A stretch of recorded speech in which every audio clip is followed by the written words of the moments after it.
How's it going, everyone? Hope you're well. Mr. B here, back today for my top 15 albums of 1997.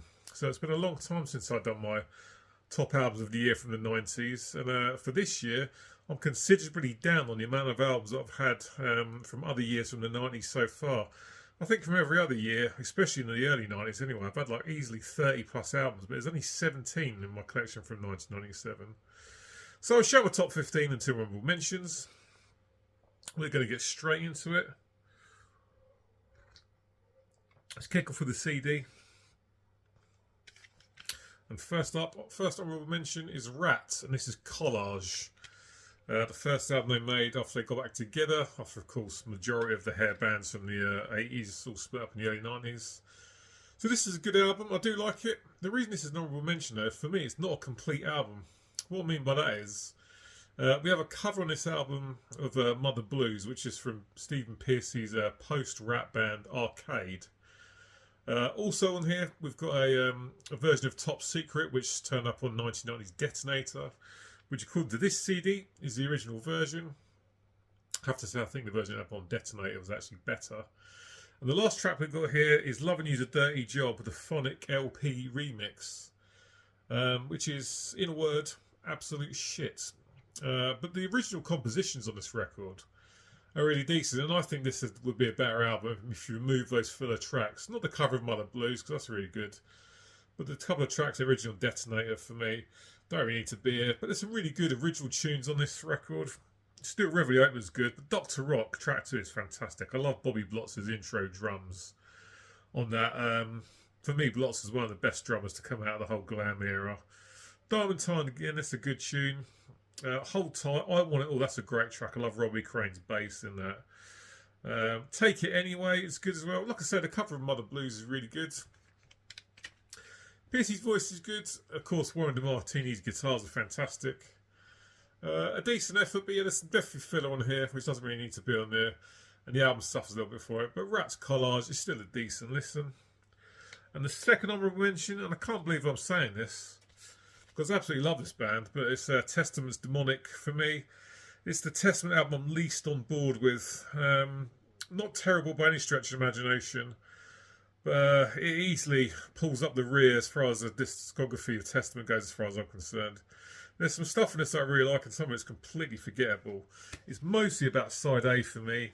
Demonic Refusal, the Burning Times. Burning Times is a good tune. John Doe I really like as well. Murky Waters, but the rest of side B, I can't recall any of it. Gene Hogwood on the drums, so of course the drums are good. There are some decent riffs on this, but certainly not the most memorable ones, and Chuck B puts in a good performance. Starting to heavily rely on the death metal style vocals on this record. I do find it odd that Testament kind of embraced the whole death metal thing in 1997. You're kind of like 5 years too late to the party, really. But yeah, some decent stuff on this, but some stuff that's completely forgettable. And the only Testament album I really can't get on board with too much. I love this band, but this record for me is easily their weakest. And that's why it's an honorable mention. Still some decent stuff on it, but nothing amazing, it's got to be said. So on to the top 15 now, and coming in at number 15 is Dismember's Death Metal. Solid release from these guys. Nothing on this that really blows me away, but it's a solid record I could listen to from start to finish and enjoy. Of course, we've got that HM2 guitar sound, some nice drums on this, good vocals. Tracks on this that I do like is Let the Napalm Rain. That's probably my favourite on the album. That's really, really good. Stillborn Ways are like Breadful War's great. Mistweaver, the last track. When Hatred Kills the Light is also very good. But yeah, nothing outstanding on this record. But like I say, you can listen to the whole thing and enjoy it. But there's nothing that really sticks out in memory too much. And that's why Dismember's Death Metal comes in at number 15. Number 14 now. Now, a band that I absolutely loved back in the 90s, but I don't think I've shown them at all on my channel so far. And number 14 is Silverchair. This is Freak Show. If you're not familiar with Silverchair, they're a three-piece from Australia. They definitely got sort of lumped with the Nirvana tag back in the day because guitarist vocalist Daniel Johns had a bit of a resemblance to Kurt Cobain with regards to having sort of quite sort of messy shoulder-length blonde hair. I absolutely love these guys back in the day, but I really haven't listened to them for ages, so this is the first time for doing this video. I listened to this album for years, and I still quite enjoy it. There were some really sort of bad lyrics on this, but Johns was only very young when he wrote the lyrics, so I'll give him a pass for that. The drums and from Chris and Ben and the bass are really good, and some good riffs on this. It's nicely produced. Freak track 2, that's got a very simplistic riff but very effective. Great guitar tone on the record as well. Abuse Me is good, track 3. Lie to Me is basically Breathe from Nirvana's Nevermind. There's not much difference in those songs at all. Cemetery, very melancholic, that's a good tune. Pop Song for Us Rejects is basically kind of a pop sort of pop grunge song really. Learn to Hate is decent. Welcome to the Close in the last track. There's some filler tunes on this, so it doesn't flow really good from start to finish, but plenty of good stuff on it still. Now I'm not listened to for ages. Silverchair's Freak Show comes in number 14. Number 30 now. Now another band that I haven't listened to for years, but I've never mentioned them on this channel. Here's Three Colours Red and Pure. This is kind of pop punk, but with some alternative in there as well, so it's definitely not full on Blink-182 or early Green Day. But there's so many catchy tunes on this. And when I went back to this record before doing this video, I forgot how much I enjoyed this record and how much I enjoyed this band. I think it's Pete Vukovic. I'm probably pronouncing his name wrong on the bass and vocals. I saw him. I found out years later he was playing bass for Diamond Head when I saw them open for Metallica back in 1993. I think there's a Wild Hearts connection to this band. Can't quite remember off the top of my head, but it's filled with nice simple tunes with some really catchy choruses. The bass sounds really good in this record. What have we got here? This is My Hollywood. That's got a great chorus. Nerve Gas, again, another great chorus. Nuclear Holiday. Copper Girl is a brilliant track. I love that one a lot. Sunny in England, stuff like that. Yeah, there's some moments that are more serious than others, but it's definitely sort of most rooted in sort of pop punk. But like I say, definitely not full on pop punk. Totally forgot about these guys. Totally forgot about this album. Forgot how much I enjoyed it. There's some filler on it, but there's plenty of good tunes as well. Three Colours Red, Pure. These guys are from here in the UK, if I'm correct. That comes in at number 13. And number 12 now. And here's a big band. And here's Metallica's Reload. An album that's definitely grown on me over the years. But still, for me, pretty far down the list on the Metallica discography. There's a lot of tunes in this that I really like, but there's nothing that blows me away. So there's a couple of tunes in this that I really don't care for at all. Let's have a look. So Fuel, The Memory Remains, those two tunes, they're decent. Devil's Dancer is one of my favourites on the album. I love Jason Newsted's bass playing that. The Unforgiven 2 is definitely better than I remember it being. Stuff like Better Than You and Slither, they're just okay. Carpe Diem Baby, again okay. Bad Seed, again okay. Where the Wild Things Are, can't stand that song. It's absolute shit, and this album would be better off without it. Prince Charming, Low Man's Lyric, not so keen on that one either. Attitude Towards In is good, but Fixer, don't care for that. I've made a mistake there. No, yeah, Where the Wild Things Are is one of the ones I actually do really like. Low Man's Lyric's the one that's a stinker. That and Fixer. This album would be better off without them. So plenty of moments I like, but nothing that blows me away. And that's why Metallica's Reload comes in at number 12.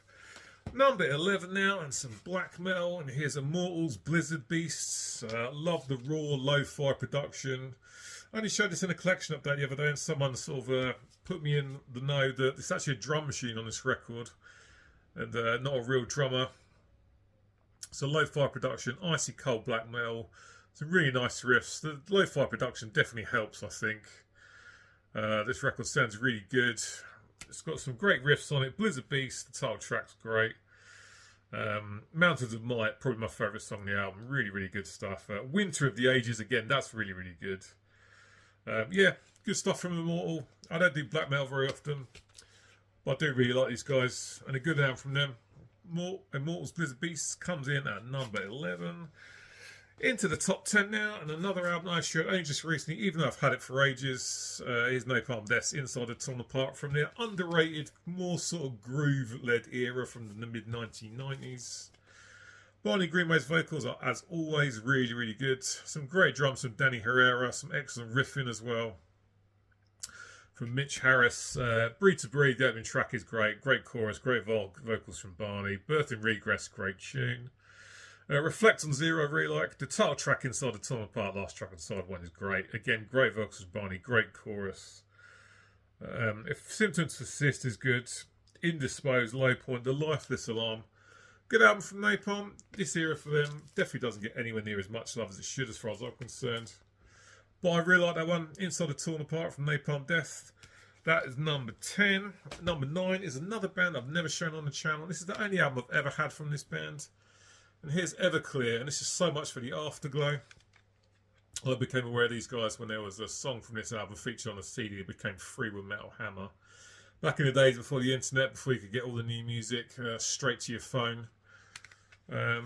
So yeah, bit of pop punk here. Definitely more alternative though. Really good album. There's a lot of songs that I really enjoy, and I forgot how much I like this record as well. The opening track, So Much for the Afterglow. Excellent tune, great chorus, great vocals. Everything to Everyone, I love that track as well. Normal Like You is a great tune. Father of Mine, that's a great tune as well.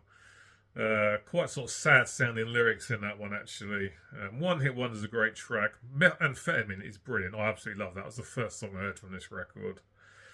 Sunflowers, Why Don't I Believe in God? Yeah, good stuff from Everclear. Never checked out anything else from these guys, and I genuinely forgot how much I liked this album. Enjoyed it more than I used to back in the day actually. I mean, I've always liked it, but when I went back to it for this video, I enjoyed it even more. Everclear, So Much for the Afterglow.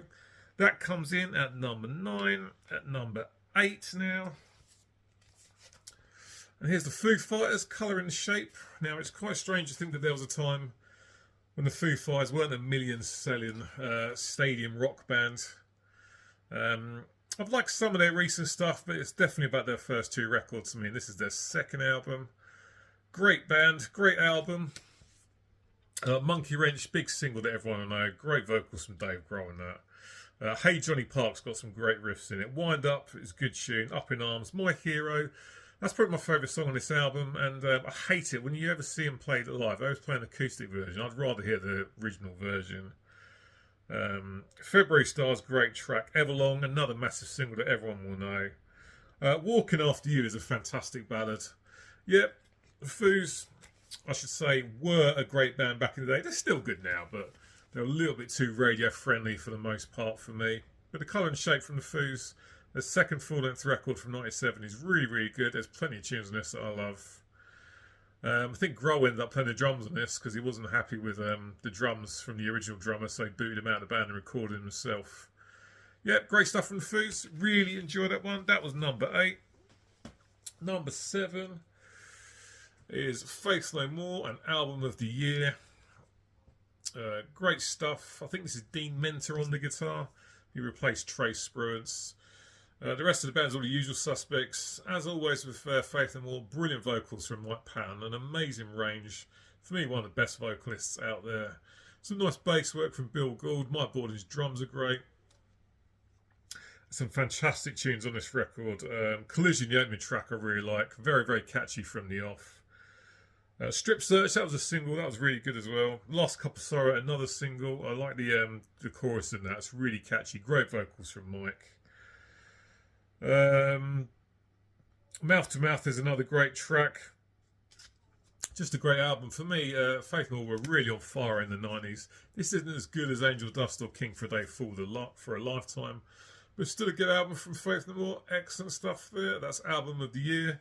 That comes in at number 7. Number 6 is Megadeth and Cryptic Writings. I know Megadeth went much more commercial in the 90s, but for me, this is the first real Megadeth album to really sound like an album that was made for kind of American rock radio. We still have the classic lineup here of Mustaine, Menza, Ellefson and Marty Friedman. Yeah, some really good stuff in it. It's not thrash at all, so if it's thrash you're after, you won't be wanting to listen to this record. But Trust, the opening track, great drum intro from Nick Menza. I heard actually that when they recorded this album, he got the engineer to change the drum skins after every 3 takes. That engineer must have absolutely hated Nick Menza at the time, but the drums sound fantastic on this record. Almost Honest is a great tune. Use the Man, that's really good as well. Mastermind, forgot how good that one is. Yeah, that's really good.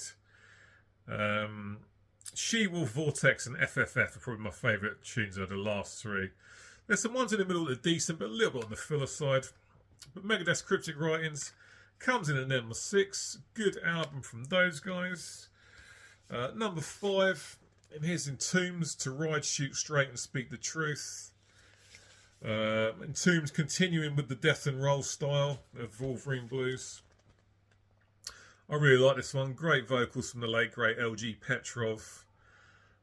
Nick Anderson's drums are great. Some great guitar work. Of course, that classic KCM2 guitar sound. The opening track, the title track, is really good. I love that riff. Like this with the Devil track too is fantastic. Lights Out, again, another great track.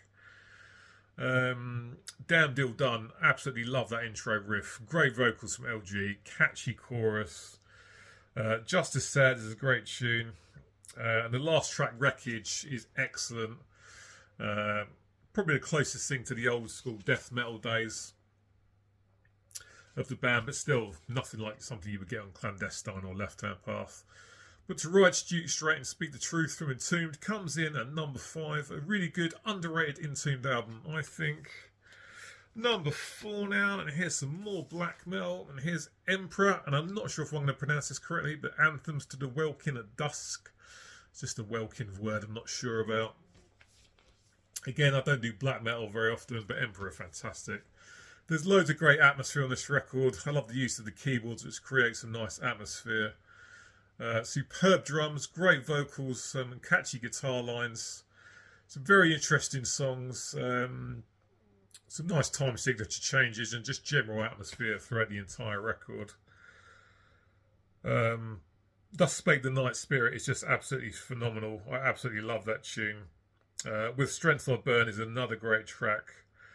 The Acclamation of Bonds, I think it is. Great track as well. It's hard to read this writing, especially with my shitty eyesight. But Emperor, yeah, as far as black metal goes, definitely one of my favourites. And a great album. This is their second full length, I believe. Yeah, really good album. Love that one a lot. Emperor, number 4 on the list. Great stuff. Into the top 3. And a classic band needs no introduction to anyone. Is Judas Priest's Jugulator, a massively underrated album which is hated on by Rob Halford fanboys. And those people need to take the blinkers off and listen to this record again. It's absolutely fantastic. Terrible album artwork, of course. But it's the heaviest Priest album. The first to feature Tim Ripper Owens. I would love to get this on vinyl, but I just don't see it's going to happen. It's never going to be reissued, I don't think, because the band pretty much ignore this era of the band. And if an original press turns up, you're going to be paying a hell of a lot of money for it. But great vocals from Tim.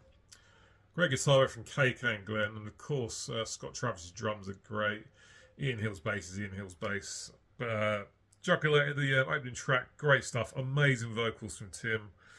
Bloodstained is a fantastic track as well. Burned in Hell, again, Tim's voice is fantastic. Bullet Train, love the riffs on that and the drums from Scott Travis. Ends with the massively underrated and superb Cathedral Spires. Again, great vocals from Tim. The riffs throughout the record are really good. Scott's drums are great. Tim absolutely shines on this record. A lot of Priest fans hate on it, and I just do not know why. It's really, really good.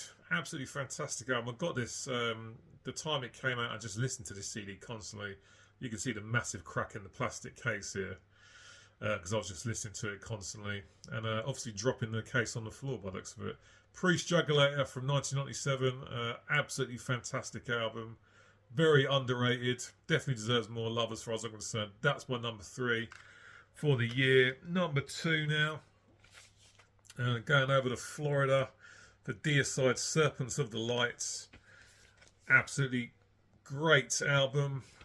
Quite a raw sounding production after 1995's very slick sounding Once Upon the Cross, but I love the sound of the production on this record. Quite raw, like I say, compared to Once Upon the Cross. And the opening 2 tunes on this record is absolutely savage. It's the title track, Serpents of the Light. Great riffs, great drums from Steve Asheim, great vocals from Ben, of course. Bastard of Christ, track 2. Savage stuff, just absolutely superb. Blame It on God. This is Hellrin, excellent chorus, Glenn sounding amazing. I Am No One is great stuff. Side 2, Slave to the Cross, completely rips off Blame It on God, track 3. They self-plagiarise themselves there. Creature of Habit, great tune. Believe the Lie, Real Like, again, some great vocals from Glenn. The Truth Above and Father Baker. Or was that Father's Bakers? Can't tell, doesn't matter. Only the last two tracks are a little bit weak, but they're still decent tunes, but not quite as strong as what come before it. And that's why Deicide, Serpents of the Light comes in number 2 from my list from 1997. So there's only one album left to go. Quick drink. My number 1 for 97 is Deftones, Around the Fur. Fantastic band, fantastic album. Absolutely love this. Yeah, so new metal at number 1. That'll piss off the elitists, but who cares? I absolutely love this album. Chino Marino's vocals are very unique. You know when you're listening to him, he's got his own style, definitely. Stephen Carpenter's vocals are great. The bass from Chi Cheng, I think it is really good. He's passed away quite a few years ago now. Rest in peace. There's Abe Cunning on the drums. Great drums, actually. I like the drumming style on this record. I love the fact that Chino's voice can be very, very melancholic and sad at one point. And next time he's doing some massive screams. Fantastic range. Great opening track, My Own Summer, Shove It. That riff is just very, very catchy. Great groove with the bass and the drums. Mascara, track 3, very sort of a disturbing sounding track. It's fantastic there. Around the Fur is excellent. Ricketts are really like Be Quiet and Drive Far Away. Love the guitar work in that. Some great atmosphere in the tune. Lotion is fantastic. Head Up, track 9 is the only one that's a little bit weak for me, but ends with MX just sounds fantastic. This was produced by Terry Date, who did all the massive Pantera albums, of course. Just one slightly weak song on this one for me. Deftones, Around the Fur. I listened to this constantly back at the time. And when I went back to it for this video, I realised just how much I love it and how much I've missed listening to it. It's just brilliant, pretty much from start to finish. Great vocals, great guitar work, and yeah, just fantastic stuff. Deftones, Around the Fur is my number 1 album from 1997. Follow-up White Pony's really, really good as well, but I probably like this one just that little bit more. Around the Fur from Deftones, number 1 for 97. Excellent stuff. Right, there we go, guys. To this week's video done and dusted. As per usual, jump in the comment section. Let me know what you think about this list. Let me know what your favourite albums in 97 are. I'll be back with you next week, as always. As per usual, cheers for taking the time out of your day to watch this video. And until next time, cheers, take care, and I'll see you soon. Bye.